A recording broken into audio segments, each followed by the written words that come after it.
Gene, a young technician who works repairing electronic devices, buys an old and rare mobile phone. He soon discovers that the phone receives text messages sent by his future self, predicting catastrophic events.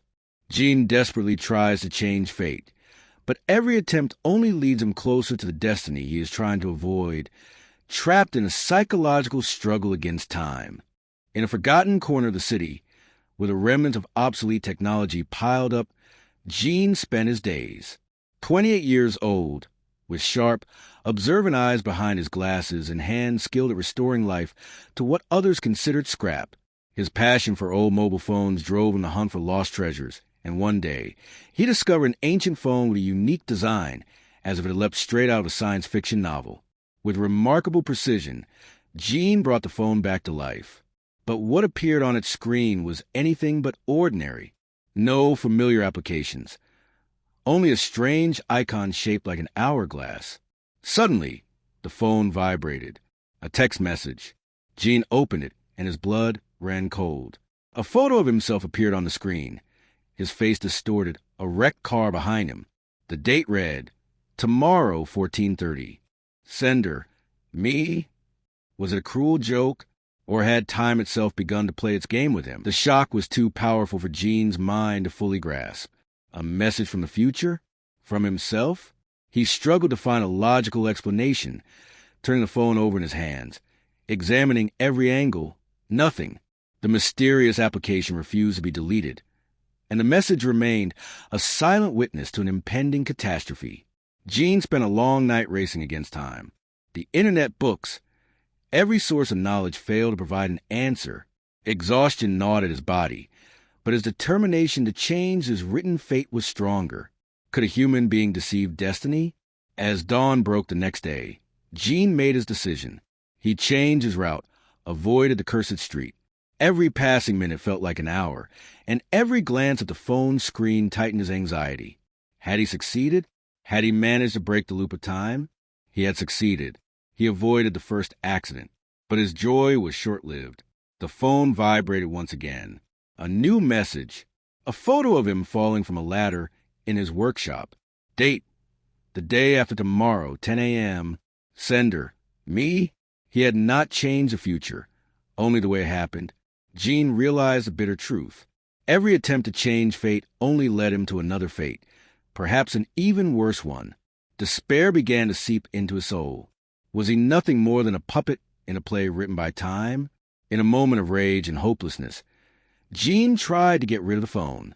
He threw it away, crushed it under his foot, but it always returned to him, intact, as if it were an inseparable part of his being. He finally understood that the phone was not merely a device. It was a curse, his inescapable destiny. Gene's life turned into a spiral of disasters. Every message was a prophecy, and every attempt to avoid it only pushed him toward a worse fate. His work, his workshop. Everything began to collapse around him, as if time itself were punishing him for daring to rebel. Gene became alone, isolated, his only companion the cursed phone. His eyes were red from sleepless nights, his mind clouded by the cryptic messages.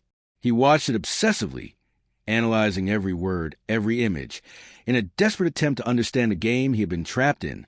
Then came the final message. A photo of him, alone, hopeless, standing inside his ruined workshop, and the words that carved themselves into his soul. This is the end. You cannot escape. Sender, me? Was this the inescapable destiny he had been running from all along? At the lowest point of despair, Gene decided to face his fate. He no longer ran from it. He searched for the truth. He visited museums, consulted experts, all in pursuit of the origin of the cursed phone. He was determined to solve the mystery, even if it cost him everything. His investigation uncovered a shocking truth. The phone was a prototype of a device that never reached the public, created by a brilliant scientist obsessed with time. In the scientist journals, Gene found a horrifying answer: temporal determinism. Any attempt to change fate does nothing but confirm it. Gene realized that the messages were not from his own future, but from another version of himself, a broken, desperate version trying to warn him. Yet that warning was merely another piece of the loop, pushing Gene toward the very destiny he was trying to escape. A mixture of understanding and terror spread across his face. Gene returned to his ruined workshop. The phone in his hand glowed with one final message. Now, it's time. A strange calm washed over him, the calm of someone who has accepted an inevitable fate. There was no more escape, only the end. He watched the disaster unfold before his eyes. Not a car accident, but the collapse of his workshop upon him. In that moment, Gene understood that every step he had taken to avoid the catastrophe had been leading him straight to it. Every attempt to change fate had been part of fate itself.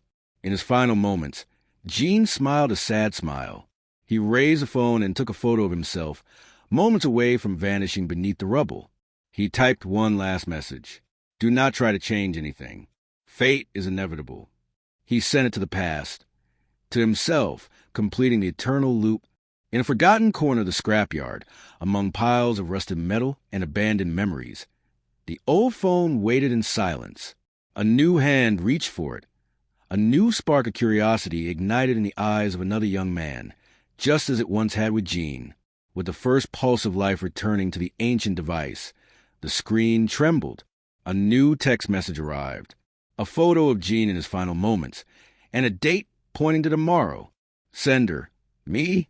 The loop was not broken. It had only begun again. In the vortex of time, our attempts to change fate may be fate itself. Are you ready to receive a message from your future self? And would you be brave enough not to open it? If you enjoyed this story, don't forget to like and subscribe to the channel.